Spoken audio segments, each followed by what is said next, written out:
Բարի երեկո իմ Facebook-յան արդեն իսկ հարազատ դարձած հազարավոր ընկերներին։ Դե ինչ ժողովուրդ ջան, մենք մեր խոստումը պահում ենք, ճիշտ է մեկ օր ուշացրեցինք ձեր հարցերի պատասխանները, որպեսզի հնչեցնենք, մեղավորը պարոն Սարգսյանն էր, որովհետև մարդը շատ զբաղված է, մեր նման պարապ-սարապ ման չի գալիս։ Բարի երեկո, պարոն Սարգսյան։ Հարգանքները Սարյանա ջան։ Ահա, ուրախ եմ, որ հյուրընկալել եք մեզ։ Ասեմ, որ հետևի ֆոնը է սիրուն, որ կա, Քոչարի կուսակցության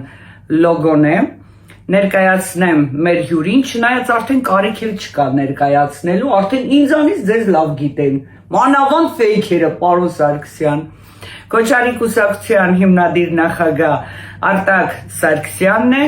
նաև շատերի համար էլ են, որ գժվում են այդ բառերից Կենիայի փոխվստիկանապետ, գեներալ լեյտենանտ Էլի Արտակ Սարգսյանն է։ Շատ հետաքրքիր հարցեր են գրել մեր հետևորդները, պարոն Սարգսյան։ Ես առանձնացրել եմ ամենահետաքրքիրները, ամենաակտուալ կարևորները։ Սկսենք առաջի հարցից։ Սերգեյ Սարատիկյանն է գրել. վարչապետի ցանկացած թեկնածու նախ պետք է պարտադիր ներկայացնի իր ծրագրի հետ միասին կառավարությանը, իհարկե ստվերային թաքուն էլի սենց տանեք ներկայացնեք, խնդրելա ձեր մոտեցումները հայտնեք այս մասին։ Նախ շնորհակալություն հարցի համար, իհարկե ժողովրդի վստահությունը ձեռք բերելու համար այդ ցուցակը անհրաժեշտ է եւ մյուս կողմից էլ այդ ցուցակին նաեւ իշխանություններն են սպասում, որպեսզի սկսեն իրենց հաշվեհարդարը եւ հետապնդումները այդ ցուցակի անձերի հանդեպ երկակի է իմ վերաբերմունքը, անպայման պետք է ներկայացնենք, որովհետեւ ժողովրդի հավատը չենք կարող սերիալի պես անընդհատ այդ հետաձգել մեքսիկական կամ բրազիլիական սերիալ սարքել, որոնց որ անում էին կամ անում են որոշ քաղաքական ուժեր։ Այո, ներկայացնելու ենք եւ մեր թեկնածուների հանդեպ, եթե սկսվեն, մենք ստուգել ենք թեկնածուներին, նրանք մաքուր են, եթե ինչ-որ բան է լինի, դա շինծով հարցեր կարող է լինի եւ ես առաջի դեմքից իմ կաշվի վրա լավ զգում եմ ինչ կերպ այս իշխանությունները կարող են գնալ շինծագործերի։ Հասկանալի է։ Երկրորդ հարցը Լորիս Խաչատրյանն է գրել. Բարև ձեզ հարգելի Արտակ Սարգսյան։ Վարչապետի թեկնածության հարցը ներկայացրել եք, թե ոչ, կար եւս մեկ նմանատիպ հարց միանգամից, հա, Մարիետա Հարությունյանի հարցն էլ, ասեմ երկուսը մեկում պատասխանեք։ Իսկ Մարիետան գրել էր վարչապետի թեկնածությունը դնելու եք, թե ոչ, համեցեք։ Ուրեմն շնորհակալություն հարցի համար էլի, թեկնածությունը դա կուսակցության ներքին հարցն է, կուսակցությունով արել ենք ժողով եւ ամեն ինչ քննարկելով կուսակցության բոլոր անդամները միաձայն քվեարկել են, որպեսզի իմ թեկնածությունը լինի առաջին համարը, այսինքն վարչապետի թեկնածու։ Դա կուսակցության ներքին գործն է, իսկ դնելու ենք արդյոք որպես թեկնածու, այո, երբ որ ընտրական հանձնաժողովը հայտարարի, այո, մենք լինելու ենք այդ ցուցակում։ Ուսում պատասխանը բավարարեց ժողովուրդ ջան։ Սամսոն Վանյանին շատ է հուզում ներկաներին, նախկիններին, որ գաք։ Ինչ արժանի պատիժ են կրելու են, թե ոչ։ Ուրեմն պարոն Սամսոնը երևի չի հետևում մեր ծրագրերին, եթե նա սպասում է, որ պետք է այսօրվա պես զանգովի արդարադատություն լինի, ես իրան հիասթափեցնեմ, չի լինելու, մենք բազմումս անգամ նշել ենք, որ դատական համակարգը, այսինքն երրորդ իշխանությունը ամբողջովին գործելու է անկախ, միայն դատական համակարգին տալու են բոլոր փորձաքննության հնարավորությունները, ընդհուպ մինչև անգլերեն է truth serum, հա, ռուսերեն սիվորոտակ պրավդի, դետեկտոր, այդ ծայրահեղ դեպքերում նույնիսկ դատավորները հնարավորություն են ունենալու փորձագիտության ժամանակ կիրառեն այդ սրսկումը, կիրառել են Կենիայում շատ հզոր զենքա դատավորների ձեռքում։ Ուրեմն զանգովի ոչ ոքի չենք փակելու, ամեն մեկը պետք է պատասխան տա իր արարքի համար։ Ասել ենք, որ մարդկանց կտրվի հնարավորություն դետեկտորի առաջ ծանր գործերը հարցաքննվելու են ուղիղ եթերում, ով կփախնի ժամանակ կտրվի, որ վերադառնա, չտրվեց կստեղծվի մի համակարգ, որը որ այդ մարդկանց օտար երկրներում կլիկվիդացվի, եթե դա ծանր հանցագործություններն են, եթե այդ երկրի հետ չունենանք պայմանավորվածություն, որպեսզի նրանց վերադարձնեն։ Գիտեք ինչի են մարդկանց այս հարցերը հուզում, պարոն Սարգսյան, որովհետև շատ են էլի անպագոր բառերով գալիս ենք, թալանացը հետ բերենք, բռնենք, դատենք այդ շոուն, որ ստեղծում են, մարդկանց արդեն այդ ամենը նստվածք է տվել, դրա համար նորմալ են այս հարցերը։ Այստեղ կա շատ մի հետաքրքիր հարց, իհարկե հայկական անունով չի, պարզապես հարցերն էր շատ լավ է, երևում էր fake է, զուտ հարցերի համար ես գրել եմ, ինչ որ Միրոյե Քանադ հարց է գրել, հարգանքներս ձեզ, պարոն Սարգսյան, ՌԴ քաղաքացին, առաջի հարցը, կարող է դառնալ ձեր կուսակցության անդամը, իսկ երկրորդ հարցը, խնդրում եմ պարզ եւ հստակ պատասխանեք, դուք իշխանության գալու դեպքում քաղաքական ինչ լծակներ կօգտագործեք ադրբեջանա-թուրքական ճնշմանը դիմակայելու, տարածաշրջանի պարտված կամ ծախված գեոքաղաքական օղակը Արցախ Թրամփի ճանապարհ, այդ թվում վերականգնման հարցում։ Ուրեմն գանք ՌԴ քաղաքացին կամ այլ երկրի քաղաքացին կարող է դառնալ կուսակցության անդամ, բայց չի կարող լինել որոշիչ դերերում, այսինքն չի կարող լինել խորհրդի անդամ կամ քվեարկության անդամ։ Իսկ ամեն երկրի քաղաքացիներ կարող են լինել կուսակցության անդամ որպես ազատ դիտորդ կամ օրենքի սահմանափակում չկա, բայց երկքաղաքացին կարող է լինել, էլի խորհրդի անդամ կարող է լինել, ինչքան հիշում եմ օրենքով, բայց չի կարող առաջադրվել։ Մի խոսքով, դա ինչ վերաբերում է, երկրորդը ճնշում թուրք-ադրբեջանական, ես այդ ճնշումը չեմ տեսնում, չկա այդպիսի ճնշում, եթե նրանք մեզնից լավ են տիրապետում իրավիճակին, թող ասեն, ով է ում ճնշում, այսօրվա մեր իշխանություններն են նրանց վրա ճնշում, որպեսզի նրանք օգնեն այս իշխանություններին վերարտադրվելու։ Նրանց կողմից իշխանության վրա ճնշում չկա։ Ինչ վերաբերվում է, եթե խոսքը գնում է ռազմական գործողությունների, ես շատ ուրախ կլինեմ, որ Թուրքիան էլ ներգրավի եւ մեկ անգամ քիթը ջարդի այդ ազատագրման process-ին, որը որ ընթանալու է մեր ծառայության գալու դեպքում, երևի այդ մարդը չի տեսել, որ մենք ասում ենք, մենք իշխանության չենք գալիս, այդ ծառայության։ Ես ուրախ կլինեմ, որ Թուրքիան ուղարկի ուժեր եւ մեկ ընդմիշտ քիթը կոտրի այդ մեր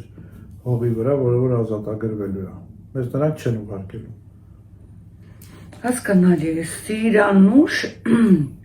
Եղիազարյանն է գրել, Սփյուռքին ներգրավելու եք, թե ոչ, ներգրավեք, խնդրում եմ, պարտադիր ներգրավեք։ Ուրեմն տեսեք, երևի Սիրանուշը չգիտի, որ Սփյուռքի նախարարությունը հիմնված է եղել իմ խորհրդով։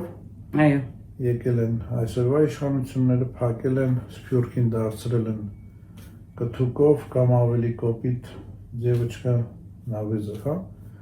Փողապետ գալիս են, որոշումները պետք չեն գալիս, խորհուրդ կտամ մտնեն եւ կարդան մեր ծրագիրը, մեր տելեգրամյան էջում տեղադրված է, այնտեղ նշված է, որ մենք սկսում ենք երկպալատային համակարգ, վարչապետը ունենալու է Սփյուռքից պալատ եւ նույնն էլ ունենալու է նախագահ, այսինքն Սփյուռքի ամբողջ ներկայացուցիչները լինելու են, եթե դա Սփյուռքա արտագաղթած Սփյուռքի մասին է խոսքը, դեսպանատները դառնալու են ընտրական կենտրոններ, որպեսզի մարդիկ տոմս չծախեն եւ ինչ-որ մի քաղաքական ուժ նրանց տոմսեր չառնի եւ դրանով փորձի ձայն էր առնել, դեսպանատները, հիպատոսարանները, որտեղ որ չկա, մյուս երկրի իշխանությունների հետ կբանակցենք, միգուցե եկեղեցիները կդառնան ընտրական տեղամասեր։ Աշխարհում մեկ օգտագործող պրակտիկա, մենք դա նորություն չենք անում։ Հիմա հասկացաք Սփյուռքի նախարարությունը, որ Նիկոլը փակեց այս դավաճանը, ով էր խորհուրդ տվել, որ բացել Հայաստանում։ Խնդրեմ, Արտակ Սարգսյան։ Իսա կասին, վայ, այն բա զոմբի մասն էլի։ Մարտին Կարապետյանն է հարց տվել հայ զինվորականներին, մահապարտներիս համար ծրագիր ունեք, թե ոչ։ Ես մահապարտների ցանկություն չունեմ, իրոք հայ զինվորը պետք է ապրի, ծնող դառնա, երեխա ունենա եւ այն 90-ականների թեզը մի բերեք, փորձեք փաթաթեք ին վրա, ինձ մահապարտներ պետք չեն, եթե մահապարտ պետք լինի, ես գիտեմ որտեղից բերեմ եւ այսօրվա բանակը դա առաջին հերթին բարձր տեխնոլոգիաներն են, ալգորիթմներն են, ինֆորմացիաներն են եւ այսօրվա կոնֆլիկտները հատկապես ռուս-ուկրաինական ցույց են տալիս։ Այ մահապարտները այդ 7000 հայնա, որ կռվում է Ռուսաստանի կողմից եւ 7000 էլ կռվում է Ուկրաինայի կողմից, այ դրանք մահապարտներ են, որ իրոք գնացել են փողի համար, ոչ թե հայրենիքի համար, իրանք իրանց զոհում են եւ այդ նույն աշխատավարձը, եթե տանք, ես հաստատ գիտեմ, որ հենց այսօր էինք խոսում մի խելոք մարդու հետ, որը որ էլի ինֆորմացված է եւ ասաց, որ այնտեղի թվերը $30,000, պլյուս ամիսը $2,500 չափ աշխատավարձ Հայաստանը կարող է այդ գումարները վճարել, պատրաստել, վերապատրաստել եւ մեր ներկայացրած բանակը, որ շատ մեծ աշխատություն է, այդ բանակում մտնում են նույնիսկ դպրոցականները ցածր դասարաններից մինչև վերջ։ Մեր մոտ չկա այն անպայման զինվորական ծառայությունը, որին որ ես դեմ եմ, այդ մահապարտ են, այդ երեխեքին, որը ձև հավաքում են, մեկը չկռվող է, մեկը առողջություն չունի, մեկը ծանր է, դա այսօրվա դոկտրինայով մեզ հետաքրքրում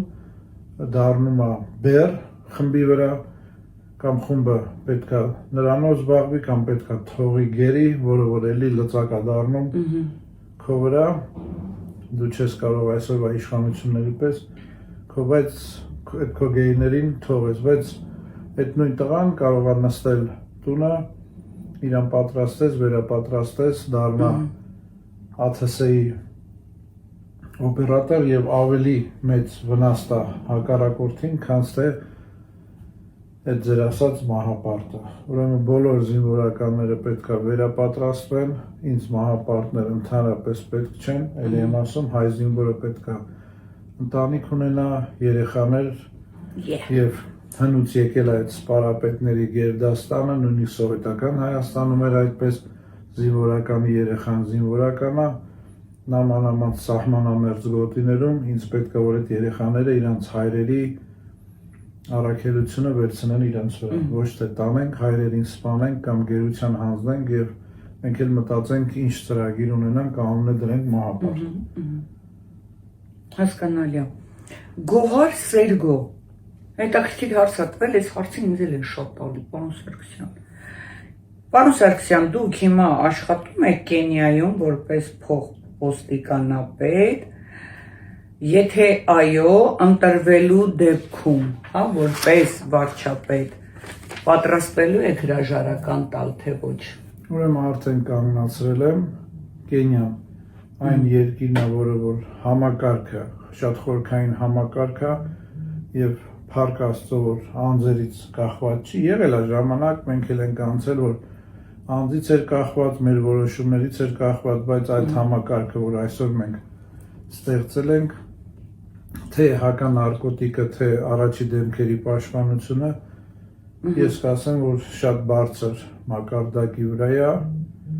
դա մի ընդհանուր կառույց է, դա այն չի, որ անձնական, ասենք,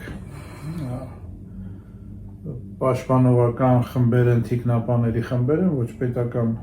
դեմքերին դա մի ամբողջ կառույց է, հետախուզություն, ոստիկանություն, մի խոսքով այդ համակարգը շատ խորքային է, անձը կլինի թե չի լինի, համակարգը ժամաոցի պես մեղվի պետակի պես աշխատում է եւ իմ այնտեղ լինելը կամ չլինելը ես տարի 6 ամիս այնտեղ չեմ, ինչքան էլ այսօրվա նախագահին մենք դեմ էինք, բայց դեմ էինք եւ չարեցինք այն դավադրությունը, այսինքն նրան պաշտպանողները մեր տղաներն էին, մենք չարեցինք հեղաշրջում կամ այն ստորավարի հրաման չտվեցինք թիկնապային, որպեսզի այդ նախագահին գնդակահարեն, ոնց որ ուրիշ երկրներում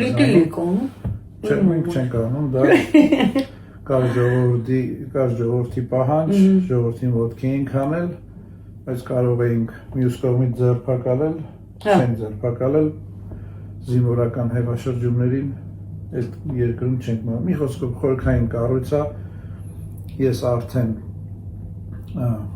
ոնց որ ասած հրաժարվել եմ եւ ուզում եմ, որ մեր Հայաստանը արդեն ոտքի կանգնի։ Հասկանալի է։ Պարոն Սարգսյան, այս հարցը քանի անգամ մենք բարձրացրել ենք, то есть պատասխանել ենք, բայց եկեք շատ կարճ, հա պատասխանեք։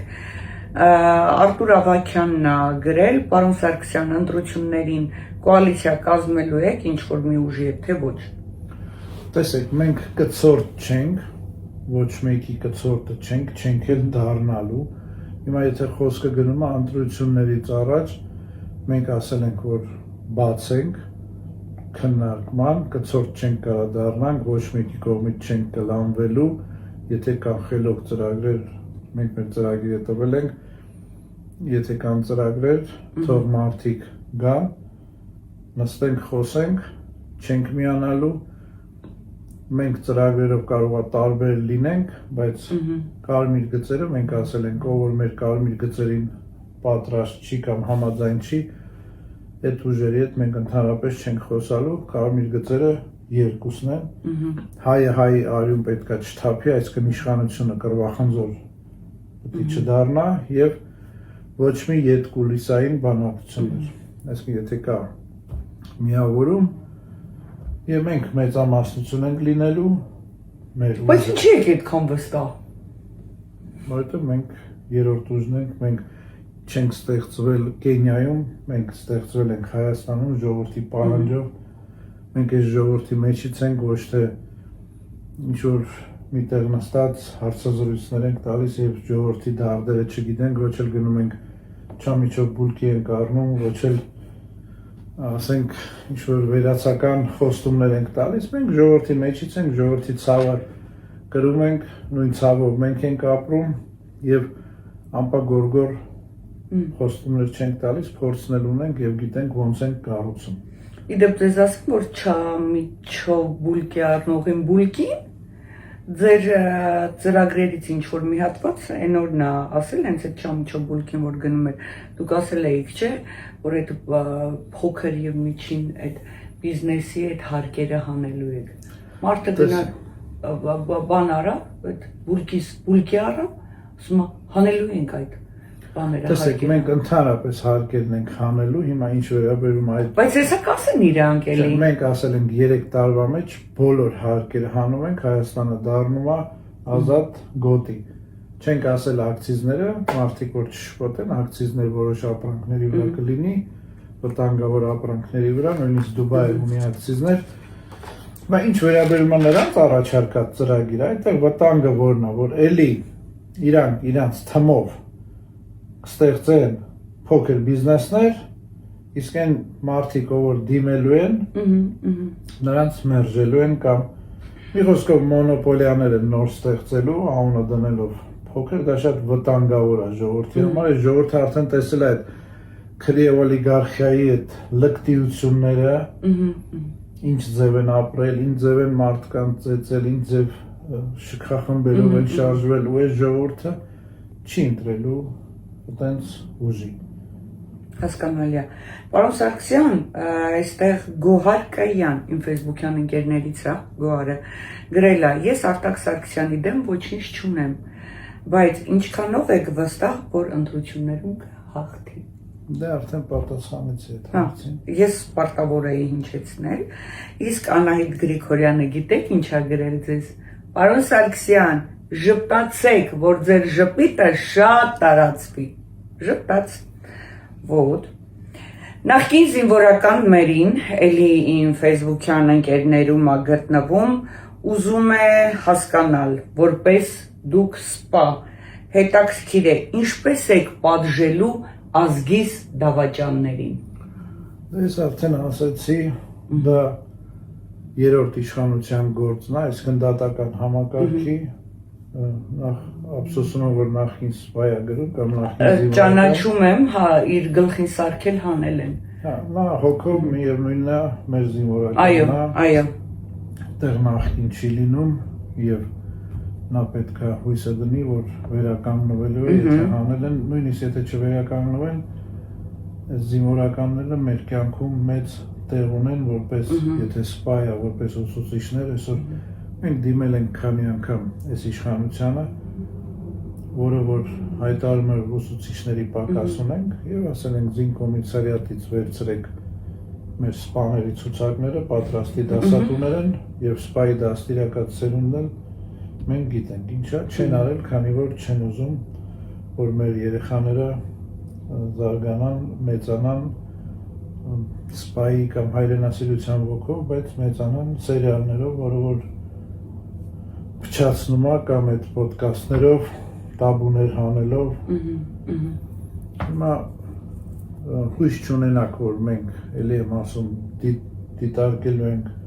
երրորդ իշխանությունը դատարանը որպես մեր գործիք, դա անկախ կառույց է եւ հավատացեք Կենիայում ունենալով այդքան մեծ իշխանություն, որ այդ իշխանությունը թունավորում է, երբեք դատավորի չեն զանգել, նույնիսկ թիմը եկել է մի տարի համարյա հետևելուց հետո խնդրել է ասել է ղեկավար ջան զանգի դատավորին չի տալիս այդ սանկցիան, ասել եմ եթե դուք այդքան հիմար եք ու մեր ձեր վրա այդքան փող եք ծախսում պարապմունքներ, դասընթացներ եւ այդ հանցագործները ձեզնից այդքան խելոք են, ուրեմն այդպես էլ պետք է լինի, գնացեք էլի աշխատեք։ Դուք ազատություն եք տալու դատարաններին, Այո, որպեսզի պատժեն բոլորին։ Բրավո։ Ոչ, ես ազատություն եմ տալու, որպեսզի արդար դատավճիռ, այո։ Այսինքն ազատություն փորձաքննությունների, որ դատավորը կարողանա յուրաքանչյուր փորձաքննություն, նրա գործը ճիշտ է իմանալն է դատի ընթացքում, թե ինչ փորձաքննությունն է կնշանակի, արդեն նրա անձնական գործն է լինելու, նրանից է հարցնելու են, թե ինչի չես նշանակել։ Իսկ մենք նշել ենք, որ դատավորը, որ քննչականը, որ ոստիկանը շինցո գործ արեց, այդ հոդվածի ամենա մաքսիմալը, եթե 7 տարի է, նա առանց դատի գնալու է այդ 7 տարին ստանա։ Ով որ շինցո գործով որոշում արեց, կամ որ շինցո գործը բերեց ներկայացրեց դատարան։ Հասկացանք, շատ լավ։ Մարիետա Աղաբեկյանն է գրել, Բարևարյանա ջան, խնդրում եմ Արտակ Սարգսյանին հարցս ուղեք, հազարավոր Հայաստանի քաղաքացիներ ապրում են դրսում փափագելով, որ մի օր կվերադառնան Հայաստան։ Քոչարի կուսակցության հաղթանակից հետո ծրագրի մեջ կա ներգաղթյալների համար ինչ-որ կետ։ Տեսեք, ինձ թվում է բոլոր իշխանությունները այդ ծրագիրը ներկայացրել են ներգաղթի, բայց դա ներկայացրել են որպես սոցիալական բեռ իշխանությունների կամ հայրենիքի համար։ Մենք ունենք այդ ծրագիրը, ուրեմն փուլային ծրագիր է եւ ասել ենք Հայաստանը քանի տարում պետքա դառնա 10 միլիոն ժողովուրդ ջան, դա հասարակ թիվ չի, 10 միլիոն չդառնանք, իրոք լուծման եզրին են կանգնած մեր հայրենիքը պնդասնելու համար մենք ասել ենք տարեկան 200,000 մինիմում ներգաղթ եւ հասցնել ծնելիությունը նույնպես 200,000-ի դա ոչ թե հենց այս փարոսների որ ծնողներ որպես կոչվելու իրավունք չունեցողները փողի համար մենակ երեխա ունենան, ոչ դա պետությունը զբաղվի երեխաների դաստիարակությամբ, այսինքն մեր այսօրվա ամենամեծ վտանգը, դժբախտությունը, որ ՍՍՀ-ից հետո պետությունը երեխաների դաստիարակությունը թողել է ծնողների վրա, իսկ այնտեղ ծնողներ կան, որ ծնող կոչվելու իրավունք չունեն եւ ունենք այն ինչ ունենք։ Հիմա այդ հարցի պատասխանը կան բազմաթիվ ծրագրեր եւ որ նայեք, ասում եմ, բոլոր իշխանությունները այդ ծրագրերը նշել են տարբեր անուններով, ֆոնդեր են ստեղծել, վերադարձ, բայց չեն արել, փողերը կերել են եւ չեն արել։ Մեր մոտ կան առաջնահերթություններ, ում ենք առաջինը հրավիրում, զինվորականների մյուս, բայց անեն չի, որ ասենք մյուսներին չենք թողելու կամ չենք հրավիրելու։ Կան սոցիալական ծրագրեր, սահմանամերձ գոտ, շատ մեծ է այդ ծրագիրը, սահմանամերձ գոտիներում անվճար տուն, հողատարածք, քաղաքի մեջ զրոյական սուբսիդիայով բնակարան, վերապատրաստում, երեխաներին անվճար դպրոց, ադապտացիա։ Մի խոսքով, եթե դրա մասին խոսանք, ինձ թվում է 5 ժամվա մեջ չենք վերջացնի, այո, ունենք այդ ծրագիրը եւ հեծանիվ էլ չենք հորինել, երևի ամենահեշտ գրվող ծրագիրն է եղել այլ երկրի հաջողված փորձերով եւ մեր երկրի չիրագործված ծրագրերին նայելով։ Շատ լավ, այստեղ մի հետաքրքիր հարց էլ կա։ Արթուր Ավետիսյանն է գրել. Պարոն Սարգսյան, խնդրում եմ պատասխանեք Սալյակին գանված հաշվանդամների համար ինչ ծրագիր ունեք։ Տեսեք, Սալյակին գանվածները նախ ադապտացնել երկիրը, որը որ ես չեմ կարող ասենք չգնահատել, որ ինչ որ չափով Հայաստանում կան այդ ռամպերը, անցումները իհարկե փողերը կերել են չեն աշխատում։ Համարեք չկան, ուրեմն քաղաքը ադապտացնել սայլակավորներին, ստեղծել սայլակավորների համար հատուկ տրանսպորտ, անվճար, եթե դա սայլակավոր է եւ զինվորական է, որ վիրավորում է ստացել առանձին ցմահ աշխատավարձ, սայլակավորներին տրամադրել խնամող, եթե ընտանիքի անդամներ, չնայած ես դա չեմ ողջունում, բայց եթե սայլակավորը չունի հարազատներ, անվճար խնամող, մինիստրությունները բոլորը լինեն ադապտացված սայլակավորների համար, դե տրանսպորտից ասեցինք, մետրոպոլիտենը ադապտացված տեղ ունենա սայլակավորների համար, օդանավական ինչ որ չափով արդեն կա, հետո հիմնականում եւ ասում եմ հեռավար աշխատանք, վերապատրաստում, եթե այդ մարդը ուզում է աշխատի, անպայման ապահովել հեռավար աշխատանքով, որը որ պետության համար էլ է շատ ձեռնտու, եւ թաղամաս, որը որ ադապտացված լինի հենց սայլակավորների համար, եթե կան միայնակներ, ապա մի թաղամաս, որը որ հենց ադապտացված կլինի պետական սուբսիդիաներով սայլակավորների համար, որպեսզի այդ տրանսպորտը ման չգա քաղաքի մեջով, գիտի որտեղից է վերցնում, ուրատանում ինչ է։ Շատ լավ։ Պետական հիմնարկները անպայման ադապտացված լինեն սայլակավորների համար, մուտքերը, շենքերի, որտեղ ապրում են։ Այո, շատ լավ։ Պարոն Սարգսյան, ես նկատել եմ իմ էջում մանավանդ մեր լայվերի ժամանակ, եւ թե ձեր հարցազրույցները, որ երբեմն կիսվում եմ իմ էջում, շատ են, այսինքն չեմ ասի շատ, միշտ ոնց որ հատուկ մարդիկ կան, որ նույն կոմենտը իրենց գրում են, ինչ կարծիք ունեք լույսի բանակի մասին, եւ շատերն էլ գրում են, երբեմն ձեզ կապում են դոկ կուսակցության հետ, նաեւ գրում են, ինչի չեք միանում դոկի հետ, Вот такая տեսակ հարցեր։ Լույսի բանակից երևի չեմ խոսի, նրանք առաջարկ արել էին եւ մերժվել է, կլոր Սևան էին կազմակերպում, մենք մերժել ենք, չենք գնացել։ Ապրեք։ ուզում անդրադառնամ եւ իրանց կլոր սեղանը չստացվեց, դուրս եկան իրար հայոյեցին։ Հիմա ինչ վերաբերում է դոկի, նախ գամ ժողովրդին դիմեմ։ Ժողովուրդ ջան, ուրեմն ամեն մեկդ մի սև կարդինալ եք։ Կեսա Ռուսաստանում նստած երազատեսնում, զարթնում, ասում է էսի, պետքա միանան։ Կամ տենց Այո։ խելագարներ էլ կան, որ երազ են տեսել, ասում են, իրանց դնում են բլոգերի տեղ, ասում են պետքա այս ուժերը միավորվեն, Այո։ երբ որ ժողովրդի լեզվով ասած շանտեր էլ չես դնում, իրանք դուրս են գալիս, այն որ քեզ գովում էին, սկսում են նեղանում են, որ դու չես միացել, այսինքն ինքը սև կարդինալն է, դրսից որոշում է, Ինչ որ մի տխմար, տգետ, տեսել։ հա, որոշում է, ով ում հետ պետքա միանա։ Ժողովուրդ ջան, ասենք մենք գրպանային ուժեր չենք, ոչ էլ կցորդ ենք, ոչ մեկի հետ չենք միանում, հա, էլի եմ ասում, կուզենան միանան, բարով են եկել, մենք կնայենք ում ենք վերցնում, ում չենք վերցնում, դա պետքա չի կարող լինել խորհրդական ընդդիմությունը, չի կարող լինել ՔՊ-ն։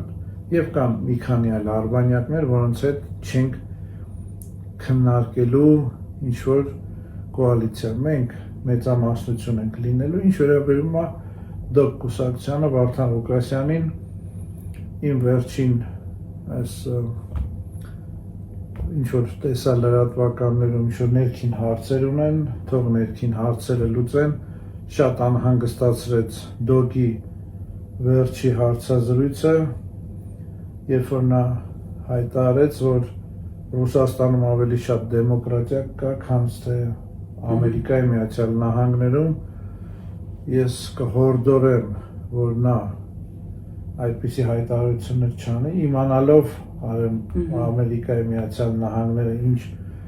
կերպ աշխատում, վաղը կարող է նրան լրտեսության համար փակեն եւ ես կուզեմ որ ժողովրդին նա հասկանա որ չէր կարող նա լավ Լուբյանկա չասենք ինքը ԱԾ-ի FBI բանտում չի Լեֆորտոյում նստած Համլետ Ղուշյանին հարցազրույց տար մի հատ էլ Ռուսաստանին քլնգեր այդ հարցազրույցի ժամանակ իրան կգտնեն առավոտյան կախված կամ այն ոնց են ասում շկոնկայից երրորդ ռյադից վզի վրա ընկած Որտեղ ես մտահոգված եմ իրոք այդ մարդու համար այդպիսի հայտան գտնվելով Ամերիկայի Միացյալ Նահանգների բանտում երբ որ դու ասում ես որ Ռուսաստանում ավելի շատ դեմոկրատիա կա իմանալով Միացյալ Նահանգների ուժայինների աշխատանքային ձևը նրանք վաղը կարող է այդ մարդուն նոր մեղադրանք տան չվրազենք ժողովուրդ ջան տեսնենք ինչպես են իրենց հարցերը լուծում եկող համագումարին Ինչ որ ամսի 16-ին լինելու բոլորդ էլ տեսել եք Եղեռնի երթը միասնական բոլորդ էլ մենք իդ կուլիսային ոչ մի խոսակցություններ չունենք եթե կլինի ինչ-որ խոսակցություններ թե մենք թե նրանք դուրս կգան հիմա այն փուլն է որ բոլորը բոլորի հետ խոսում են բայց տալ դրան լրջություն չգիտենք միավորվել այնտեղ հարցեր կա որ Ժորժ ջան էլի եմ ասում ցանկությունն ուրիշ է բայց ձեզ մի դրեք սև կարդինալի տեղ եւ որոշում կայացրեք որ սա պետքա միանա սրան եւ մենք էլ պետքա վազենք մենք երևի սարի վերևում ենք գտնվում դուք ստորոտին մենք ավելի շատ ենք տեսնում իրար ճանաչում ենք ավելի շատ բան գիտենք եթե ազգի համար կլինեն ընդհանուր ինչ-որ բանաձևեր ես կարծում եմ որ մենք կգտնենք ինչ-որ ընդհանուր ծրագրեր այսքանը Պարոն Սարգսյան մի հատ էլ հարց իմ կողմից տամ էլի ինչ կլինի որ ընտրվեցիք ազգ բարի երբ որ ընտրվեցիք Ձեր էլի այդ ազգ բարեկամ խնամի հորքուրի տղա մորքուրի տղա Սենց բերելու եք լսնեք պաշտոնների, որ մենք հրապարակենք Արտակ Սարգսյանի խնամու աղբոր տղեն նշանակվեց ստեղ, նշանակվեց այնտեղ։ Եթե մեր ծրագրում նայեք, կապ չունի բարեկամ ա, թե բարեկամ չի։ Եթե նախարարը ծրագրով է գալիս։ Եթե ծրագիրը չի իրականացրել, կա խաբեբայության հոդված։ Ասենք 3 տարի է, այսինքն նախարարը ինչքան չափահասի է խաբել։ 1.3 հոգի, այդ 3 տարին կբազմապատվի 1.300-ով եւ նա կգնա իր պատիժը գրելու միջև Չէ, խնդրում եմ իմ հարցին դուք պատասխանեք, ազգ, բարեկան, քերի, հորքուրի տղա, մորքուրի տղա, վերելու եք թե չէ։ Եթե ազգի մեջ կա այն մարդը, ով որ ունի ծրագրեր եւ գաղափարներ, նա կգա։ Ամեն տեխնացու պետքա իր թմով գա։ Եթե այդ տեխնացուն կգա կխափի, նա նույն հաջողությամբ կապ չունի։ Ազգա թե ինչա կներեք խավորություն չունեմ, սանիկներ չեն կարող գալ։ Ամեն տեխնացու պետք է իր թիմով գա, որպեսզի կարողանա աշխատել։ Եթե դու բերում ես քո տեխնացուին եւ նա խափում է, ու նա պատիժ չի կրում այն հարցով, որ ասենք քո բարեկամն է, դա չի լինելու։ Կլինի բարեկամ, կլինի, ես չգիտեմ ով, մենք փոքրականակ ազգ ենք, ում էլ տեսնենք 3-4 սպորտով կապված ենք։ Ում էլ բերես դնես, մեկը գտնելու են մեկը, որ Եթե 3-4 սպորտով չէ, 7-րդ սպորտով կապված են եւ ասելու են, որ սա ձեր բարեկամն է։ Բայց դու կարող ես չիման ասել, որ դա քո բարեկամն է։ Հասկանալի է։ Շնորհակալ ենք ձեզ։ Ես եմ շնորհակալ։ Այսքանը իմ շատ սիրելի հետևորդներ։